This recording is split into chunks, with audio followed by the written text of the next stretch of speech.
Hello, everybody. Brian Alvarez here on Wrestling Observer Live. We are here every day, Monday through Friday, noon Pacific 3 Eastern, Sunday 3 Pacific 6 Eastern, Saturday mornings with Jim Valley, 10 a.m. Pacific 1 Eastern, Sundays with Andrew Zarian.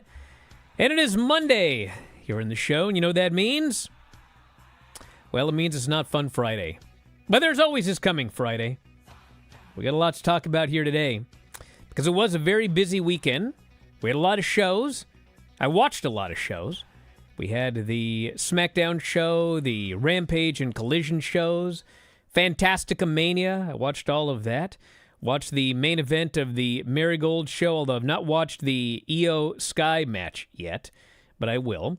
And on the topic of things to watch, in about 2 hours, I'll be joined by Filthy Tom Lawler, 2 Pacific, 5 Eastern.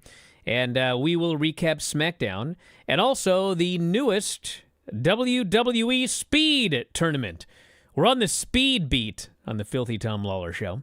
So we'll talk about that on his show today and whatever else he happened to watch this weekend. So we've also got Raw tonight, which we can talk about on this show. We've got NXT and AEW Dynamite coming up over the next couple of days. SummerSlam. Bunch of matches, pretty much. We've only got 2 official, but there's several matches that are expected to be taking place at SummerSlam. This was in the New Observer that went up on the front page on Friday. Talk about Stephanie McCure and her debut for WWE. She's already debuted and had a match this past weekend at the WWE house shows in Mexico, which did gigantic business, these house shows. We've also got some notes on AJ and Naomichi Marufuji. Willow Nightingale is a new champion. The Io Sky match for Marigold. Dalton Castle knocked out on the Collision show. And plenty more. Back in a moment to kick it off, Observer Live.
The show, Brian Alvarez here, Wrestling Observer Live.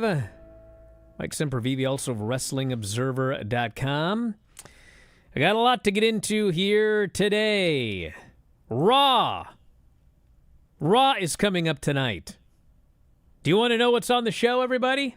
Yeah. Just thought I'd start a conversation here.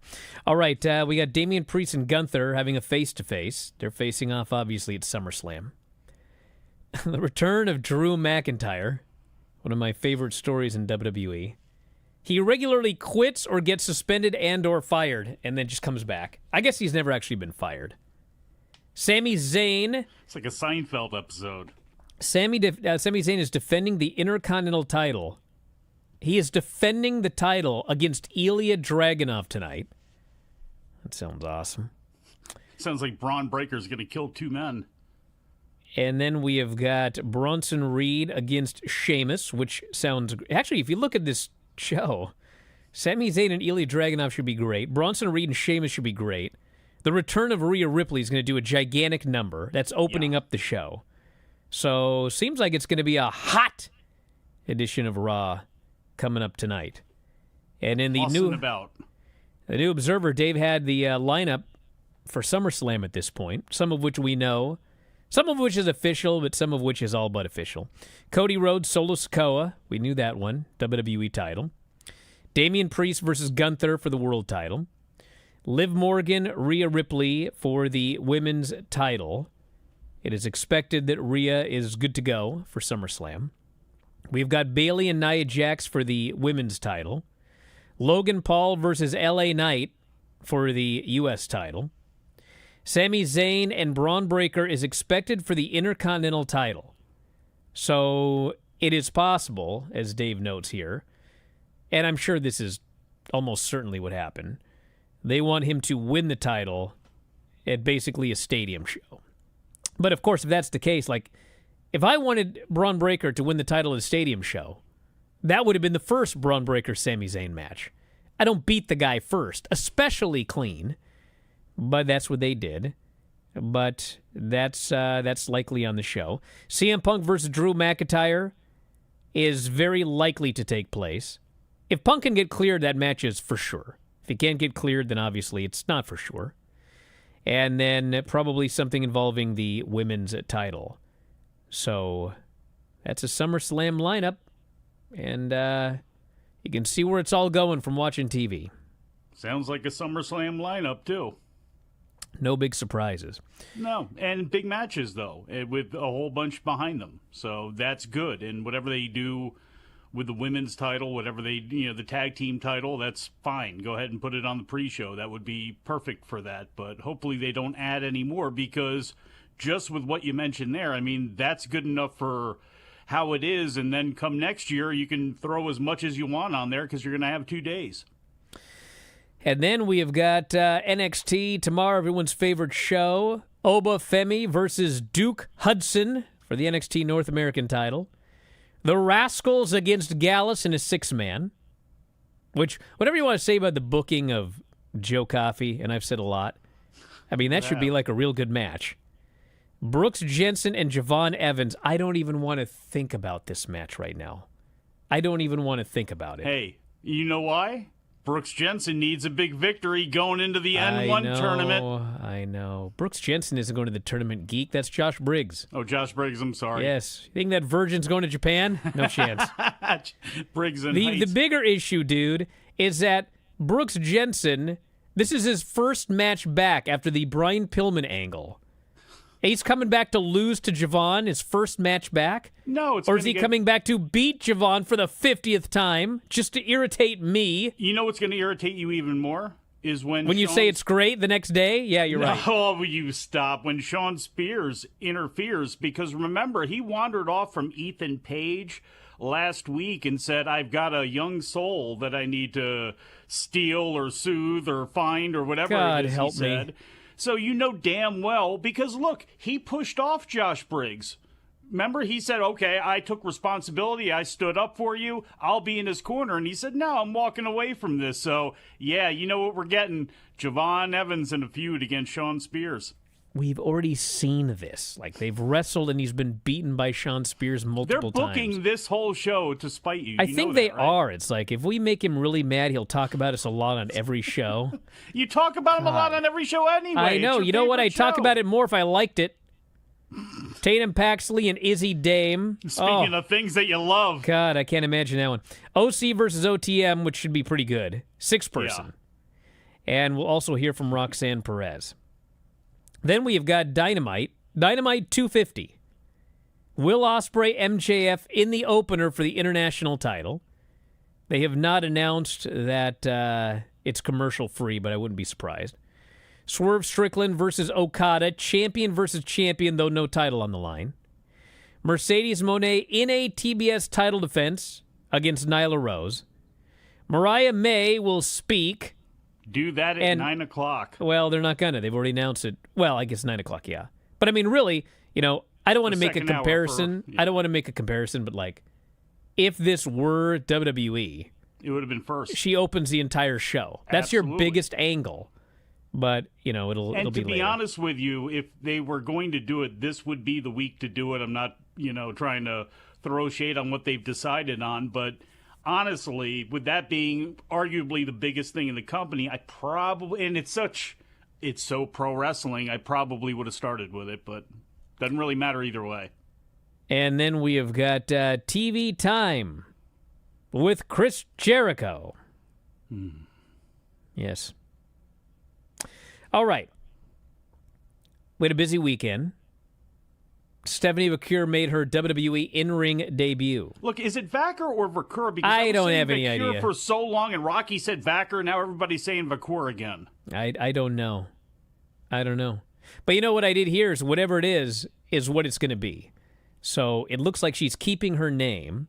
Good. And I was told that these new TKO deals are such that when you go to WWE, they are going to trademark everything.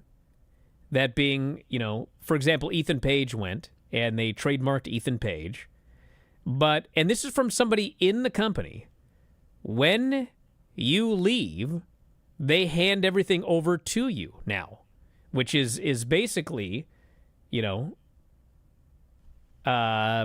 I got a text here with someone trying to explain how to pronounce the name. I'll get to that in a second. But anyway, so apparently now when you leave WWE, and it's kind of the same thing I think with AEW, it's like she can leave and take her name. Ethan Page can leave and take his name. While you're there, they own the rights to everything for pro wrestling.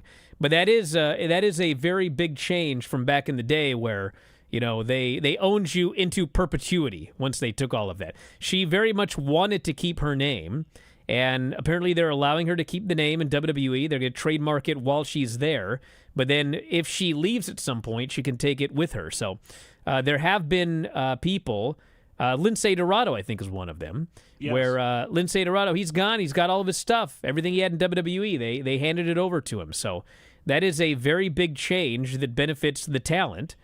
And, that's a story there. So, okay, let's see. This is another one, Grand Metalik. Yep, Metalik is another one. Mascara Dorada, the original. Vaquer. Yeah. Stephanie Vaquer, or maybe it's just Steph Vaquer now. Vaquer. So I am going to try to remember that from this point forward. Brian, say this name, Lluvia. That's Juvia. Yes. There are a lot of them. I'm... Vaquer.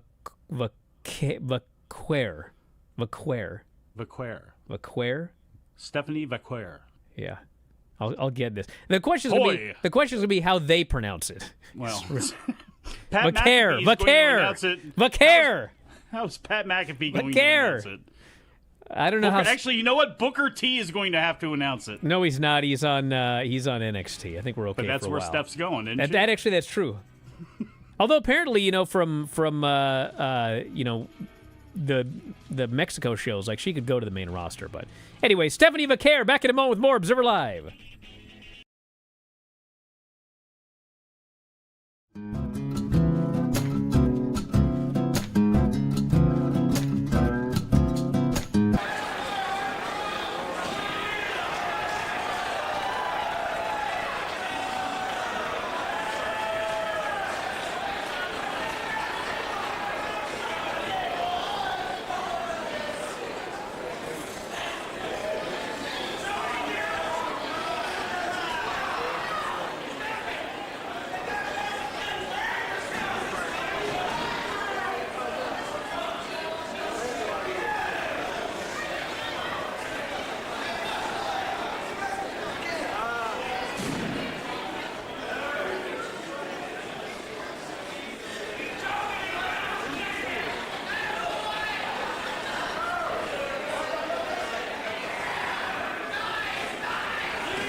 By the way, speaking of Lucha, did you see Jose the assistant's tweet? No. Yeah, he says, "You are a star, Rush. It is a crime that I got fired. Months passed by. I go back into wrestling. I am now a champion, and somehow you have not won a title. The people love you. Mexico loves you. Your talent and charisma is undeniable. You should be a champion." And he did, in fact, win the Alpha One Wrestling Outer Limits title, which I think Ethan Page created. The Outer Limits title. Yeah, the Outer Limits title. And now, as a wrestler, this is the best part. He is Jose the Assassin. Died when I saw that. Perfect. And I saw this tweet and I was thinking about it because I try to watch all of the AEW shows, okay?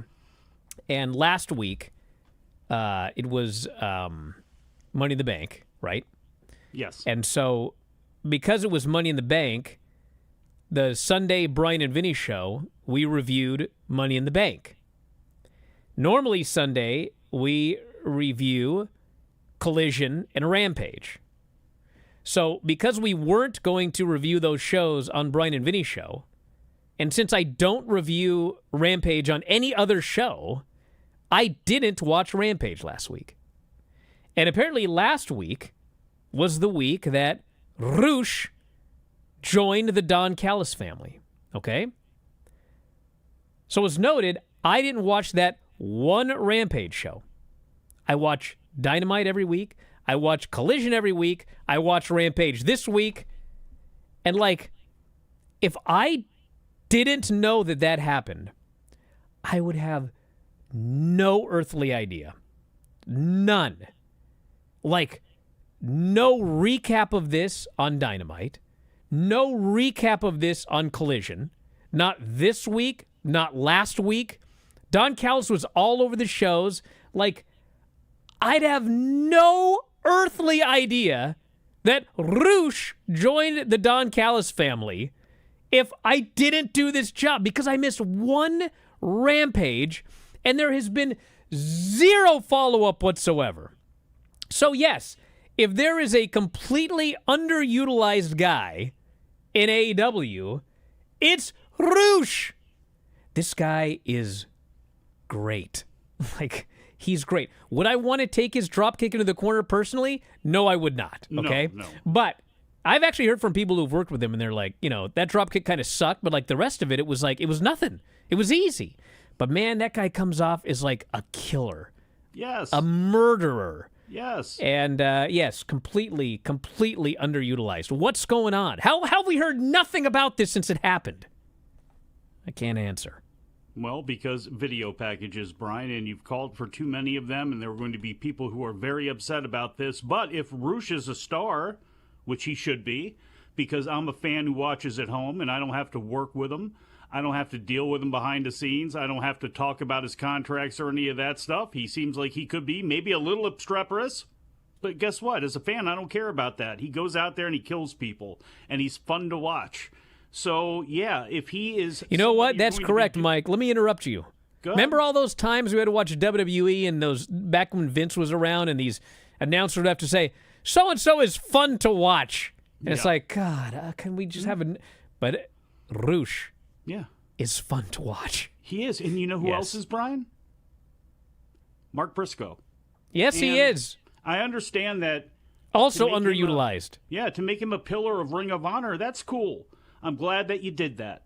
But I remember saying at the beginning, well, maybe you could sprinkle in some of the champions and utilize them on Rampage or whatever. And people, no, they're going to keep them separate. He said he's going to keep them separate. Nothing has been separate. With the exception of Athena and Billy Starks, every champion has come back, and Fletcher and the Kingdom and all that stuff. Mark Briscoe, and they've utilized him a little bit here, even though it's been a garbage, because you're leading into a War Games that's happening for what reason? The same. It's boggles my mind that this is all you can really do with Mark Briscoe, a guy who fans actually believe in, a guy who actually crosses over all of your fan bases for the most part, and people like to see him. And why they decide to do a lot of the things they do, I don't know. But well, here's my thing with the Ring of Honor, because actually, if I can find it right here. Oh, where is it? I can't find it. But anyway, there was, I don't know if it was an interview or, I'll find it right here. Hold on. Carrie Silkin. Yeah. Carrie Silkin says, the former owner of Ring of Honor believes the promotion is not being treated well. He discussed the current Ring of Honor on a recent episode of his Met Memories from Madison Square Garden podcast with John Arezzi. He owned the promotion from 2002 to 2011. They were talking about the product, and he said Ring of Honor of the 2000s era tried to show some respect to pro wrestling. Sure, we did some wacky stuff. We had the Flippy Dippy Doo was coming into fashion. And but he says the Flippy Dippy Doo was going on with Edouard Carpentier as well, which is true. It is true. Ring of Honor, there was some good pro wrestling going on in that segment of it right now. Ring of Honor, it's like no one cares at all. I don't care how much money Tony Khan has. It's not being treated well. So here's the thing with the Ring of Honor, okay? So, to me, if Tony's going to run AEW and Ring of Honor, and there's going to be like cross-promotion or whatever, I mean, to me, it's like you got two options. Either these are completely separate brands, and what happens in Ring of Honor is like it's for the Ring of Honor audience. If you're one of the 10,000 people or whatever, and that's actually how many people subscribe. So how many people actually watch every week, I have no idea. If you're one of the however many people watch Ring of Honor every week, it is its own self-contained universe, and it's got its champions, it's got its storylines, it's got whatever, okay? And it's not mentioned on AEW television. I don't want to say you want to ignore it. Like Mark Briscoe, if you want him to come out with a Ring of Honor title or whatever, that's fine. But, what happens on Ring of Honor stays on Ring of Honor for the most part. What happens on Dynamite and Collision, etc., stays. Or the other option is, if what happens on Ring of Honor matters to Dynamite and vice versa, then I'm sorry, you need way more video packages, okay? Because right now, it's like, I mean, even on Collision, they were building up this feud with the Infantry real big, or I forget what match it was, but they were talking about how so and so has been on a 7-match win streak in Ring of Honor. They're on fire, and it's like they're on fire. I see them almost never. And you telling me they're on fire means nothing to me. Like, I need to either see this, like just telling me about it means nothing. So they're a 30-second package of this guy destroying 5 people. Well, I mean, the point is like them being on a streak on a show I don't watch means nothing to me. It means absolutely nothing. You can't take someone who's on a streak on a show that no one's watching and then bring them to Collision to main event and think that like people are going to care about it. And they've done that a lot. Queen Aminata, that was the big thing. Remember, she would go away, all vanished forever. And then a 4-match win streak, and then she's back in the mix again. It's like, oh, okay. Like, I don't care about him running Ring of Honor. I don't care about him running Ring of Honor separately, okay? But like, to me, it's either, okay, it's important, and so we're going to regularly see clips of this week on Ring of Honor. Yeah, you're going to have to devote 2 minutes to it or whatever to show us what happened this week on Ring of Honor, because apparently it matters on the main shows. Or what happens on Ring of Honor stays on Ring of Honor. And if you want somebody to be important on Dynamite, they got to start winning matches on Dynamite or Collision or Rampage or whatever. I think it'd be the worst idea in the world for them to maybe use some, while they still have a Rampage, use part of that to catch people up. Maybe you have a little segment on Ring of Honor. Maybe you do possibly get a couple of more people who are interested. Then you can make Rampage on weekends, although I guess a lot of the ROH pay-per-views are on Friday. But, do something to try to incorporate it. It just exists right now, and I can understand, look, Carrie Silkin sold it to Sinclair. Sinclair sold it to Tony Khan. whatever Tony wants to do with it is his business, but I can understand Kerry Sulkin because putting all of his money into it, having it be his baby for so long, he can feel any sort of way about how, for good or bad, whatever Tony Khan does with Ring of Honor, Kerry Sulkin could go ahead and say whatever he wants about it. But when it gets right down to it, is it necessary? I mean, was it promotional malpractice for him to turn down a deal when CW was looking for it and Ring of Honor could have a spot there that is now going to go to NXT?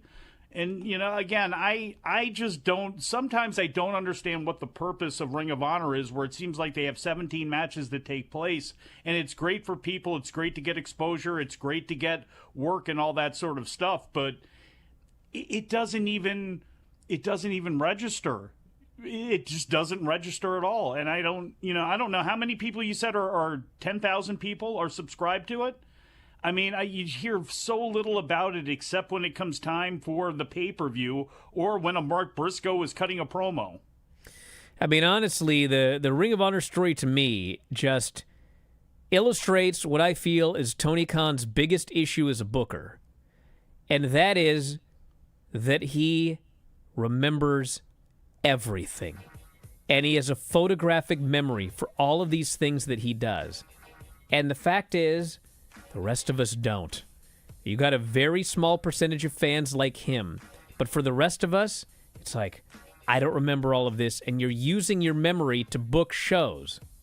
Anyway, back in a moment with more Observer Live.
Back in the show, Brian Alvarez here, Wrestling Observer Live. Mike Sempervive, also of WrestlingObserver.com. To further talk about what I was... To expand on to the expand, points that you were thank making. you, Mike. Expand, good word. So during the break, there was a match with me and Buddy. Pontificate some. Buddy Wayne, father of Nick Wayne. And Buddy Wayne was the best. Son-in-law of Moondog Moretti. He was so great. And like everybody in the Northwest, like he was the most respected guy. Everybody thought he was the best. And even, we would do jobs for WWE, and, he had matches with Steamboat. He had matches with Shawn Michaels. And Shawn Michaels, they had a squash match once. And Shawn Michaels pulled him aside in the back. This was the mid-'90s, and he just said, if you were 6 feet tall, you'd be a millionaire. But he wasn't. He was 5'5". And back then, it was like, you got a ceiling, which is way up there. But the point is, he was the best. And, we would do matches, and we would do matches with other people. And what he would always say was, we need to idiot-proof this match. This was the term he used, idiot-proof, okay? Because these people don't know what they're doing. And if you go in there and you try and do something complicated, and it's just going to fall apart. So you have to know your opponent. And for a lot of these guys, you got to idiot-proof it. Know your limitations. He was the best when it came to idiot-proofing these matches. Okay? So the point of all of this is, when talking about Tony Khan, or any booker, okay? Every booker is going to book for themselves, okay? Now, obviously, a really good booker, let's say you don't like Lucha Libre, you don't get it, whatever, okay? But you're going to a border town, and you realize we can draw a lot of money if we get Mystico here on the show in the main event. So, you book for business, okay? But in general, like your stories and everything, you're booking for yourself, what you like, what you get, what you understand, okay? So I often feel watching AEW that Tony Khan is booking for Tony Khan, which is fine. All bookers do. But to me, the thing with Tony Khan is there are not a lot of Tony Khans in this world. I've told this story before, but we were at a press conference once, one of these 3-hour press conferences after the show. And I don't know if they were waiting for somebody else to come in and take questions or whatever, but somebody asked a question to Tony that clearly he didn't like, okay? And he just went off for what seemed like 45 minutes. He started explaining one of his storylines, and he went back years. He was like, in 2019, on such and such a show, on such and such a date, in such and such a city, this happened. Then, on such and such a date, in such and such a city, and I'm like, and all you need to know is, like, he just kept going, and he was going, and he was going, and he was going, and he was going, and he was going, and he was going, and he was going. Like, photographic, remembered everything dating back years in the storyline. And all you need to know is I was sitting next to Dave, and, like, I turned and looked at Dave, and Dave looked at me like, what? What? Like, so he just goes on and on for like 45 minutes. And I remember watching it thinking, I don't remember any of this. None of this. And I feel like he books like that. And I know he does because, like, every now and then he'll book something and I'm like, what is happening here?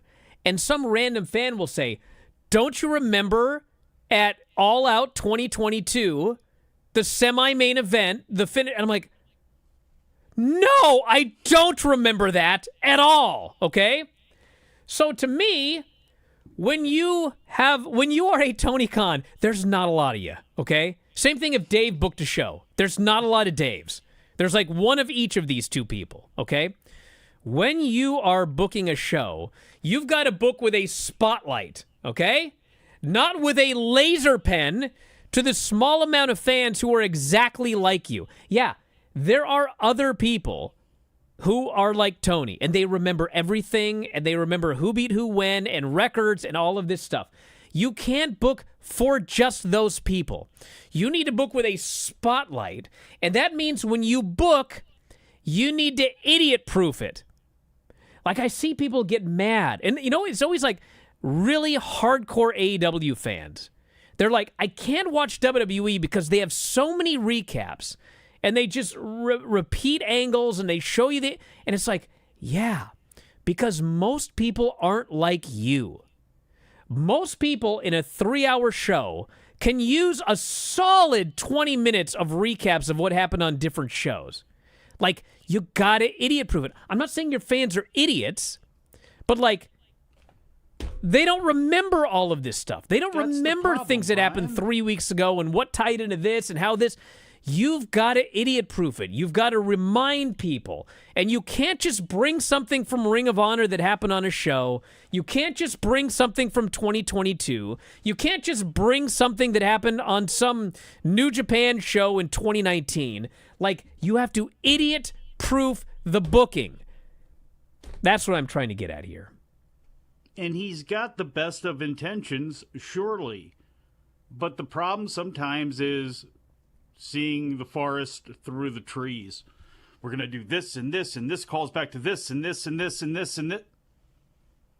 Sometimes then you forget about logically this going here or not sealing this up here, and then sometimes not remembering that you got a crowd that you're supposed to be controlling. You got a viewership out there you're supposed to be controlling, and when you throw sometimes too much at them, and somebody's going to say, oh, no, it's going to be dumbed down. You want it to be dumbed down. No, that's not the point at all. But sometimes when you do throw so much at people, when you do have all these layers that mean something and, oh, this means something here and this was a quiet callback to, it's too much. And if you're going to do sometimes a lot of that stuff, yeah, you are going to need video packages. There's a lot of happy mediums that can be met in AEW that 5 years in, unfortunately, some things are good and some things are not. And the booking, how they go about these stories, look, we'll find out what happens on Wednesday.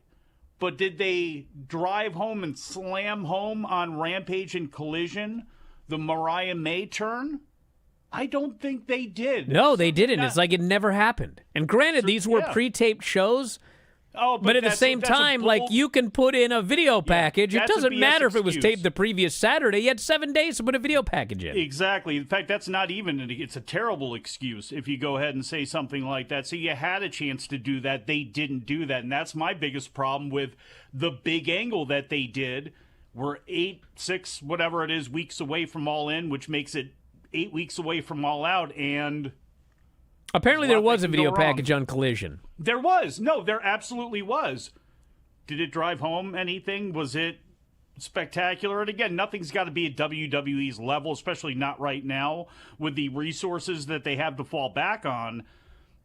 But you probably should have driven the home point better. But we'll see how it goes. There are a lot of things that just pluck at my nerves about AEW sometimes. But again, and if it was working great, I would shut up or just say, hey, I'm wrong. But there is so much that's happening right now as they continue to be stuck in a real malaise right now. And again, we'll see what the number is going to be, but they have been really hurting at a time where they should be shining. There's no baseball this week. There's no excuses this week. There's no football. There's nothing.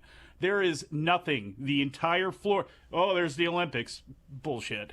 That is, I'm sorry, that type of stuff, yes.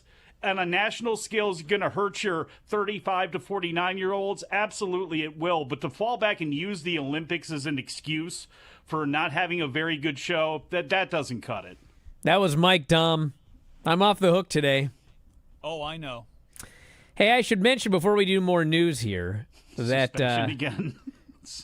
Apple Podcast is now available. There's going to be a big email going out tomorrow.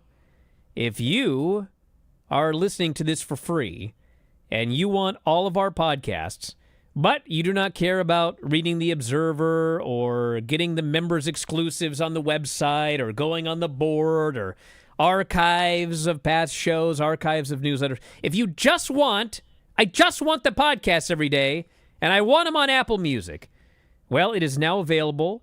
You can go to f4wonline.com/Apple, f4wonline.com/Apple, or you can go to Apple Podcasts and put in F4W Premium Subscription or Wrestling Observer. But the F4W Premium Subscription is available. It is all of the main podcasts with more to come. Wrestling Observer Radio, Wrestling Observer Live, The Brian and Vinny Show, and Figure 4 Daily with Filthy Tom and Lance right now. And it is $9.99 a month. And that's it. There's only one tier, $9.99. If you only want the podcast through Apple Music, you can head up there, and it's available now. F4W Premium Subscription on Apple Music, $9.99. And as of right now, if you only want video, I don't care about anything else, I just want to watch the shows on YouTube every day, you can sign up to our video channel, video.f4wonline.com through YouTube, video.f4wonline.com. And there is only one tier, asterisk. It is $9.99. You get all the shows and can also watch live. The $7.99 tier is gone. But as I've mentioned before... But what if I want to overpay for things, As I've mentioned before, there was a $14.99 tier that got published, even though it wasn't supposed to. And it is the exact all same. that money goes in Tony's pocket. It's directly to his PayPal. It is the exact same as the $9.99 tier. You don't get anything else. But it happened to get published, and like a bunch of people have signed up. So we're just going to call it the I Love You tier. Yes. If you've decided that you want to pay $5 extra for nothing, just because you're kind, then you can also do the $14.99 I Love You tier. You know, but $9.99 is all you have to do. That's it. If you're willing to do that, everybody should get at least one from somebody at the website. Everybody should get their own thank you message that can be put up there on YouTube with the person's name. And if not the person's name, it could just be you saying it, and then we can like silence things out and do a voiceover like, thanks, Ken, or just like... Well, we're thinking of giving them some extra emojis and that sort of thing, Well, there you go. But anyway, when people kept signing up for it, it was like, we should just keep it. But I'm telling you right now, it's the same. Thing. It's the same as $9.99. So just pay the $9.99 unless you really like us.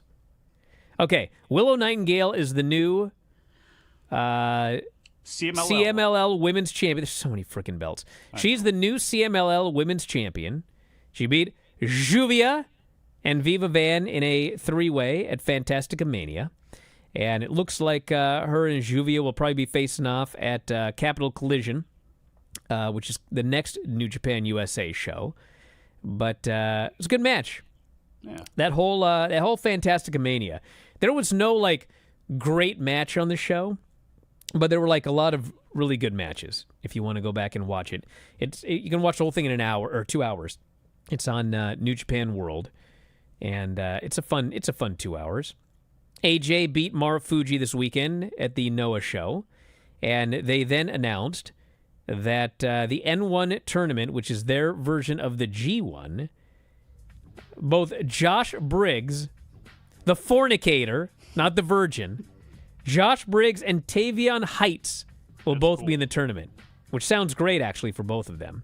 And Io Sky also returned at the Marigold show. It looked great. Bidu Tommy. So we can talk more about that after the break. Observer Live.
Brian Alvarez here, Wrestling Observer Live. Mike Sempervive, also of WrestlingObserver.com.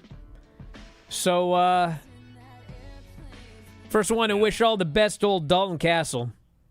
Got knocked out by a jumping knee from Roderick Strong. You could see it on TV. They did a real obvious edit. And turns out he actually got KO'd. And I don't believe this is the first person that's been KO'd by that jumping knee. So hopefully he's all right. I'm a big Dalton Castle fan. We're radio guys, me and him. Yeah. Throw great suplexes, you know. Mm-hmm. But you know what? If you ever take that gold boat back out, he could reach back into his old bag of gimmicks and be the captain of that boat. Remember that one from Chikara? He was the boat captain? He was a captain of some sort there. Not Crunch, but he was a sea captain. Forget his name, though. He was a seaman? He was a captain. He may have had some seamen around him, but I see. You know. Yeah. Trent Beretta also out of action. I don't know the injury, but he's been apparently injured since Double or Nothing, and he can't be cleared, I guess, for matches, but they certainly cleared him to get physically involved on Collision and get hit with a monkey wrench. And I'm not making that up. He got hit with a monkey wrench. By Orange Cassidy in the back of the head. Yeah, by Orange Cassidy. Yeah. Orange Cassidy went to a hardware store, got a gigantic monkey wrench, hit it under the ring just in case he was attacked by Trent Beretta. Wow. Anyway, in an hour, me and Filthy Tom Lawler, SmackDown, WWE Speed, and plenty more. So check it out, video.f4wonline.com, and it'll be available on Apple Music as well as WrestlingObserver.com afterwards. Lots of ways to listen, everybody. Check it out, and that's it. We'll talk to you again after a while.